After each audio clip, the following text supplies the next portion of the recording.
Guys, makanan khas oleh-oleh di Bandung tak jadinya tempe, goreng tempe. Iya goreng tempe Mang Odang. Kamu ulin ke Bandung, itu beli tempe Mang Odang, mana tegaul. Berarti can ulin ke Bandung, emang? Ya, kamu ulin ke Bandung, pemeser tempe Mang Odang, lain balad. Di mana tempatnya, Mang? Oh di kebun kamu, sakit dia nanti kereta api, Stasiun. jembatan, jembatan, stasiun, Hmm. stasiun Bandung. Tah, tempenya di baheula ya aya. Mun mana rek apel?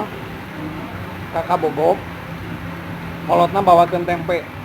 Pasti kolotna teh mengenang ke masa-masa dulu. Wah, dijamin mun maneh PDKT jeung mitoha, dijamin diterima. Insya Allah saya dikikakeun ya. Insya Allah. Tuh, tempenya. Tempe Mang Odang Anjing banget, enak banget. kolot nambungan ngomong kasar.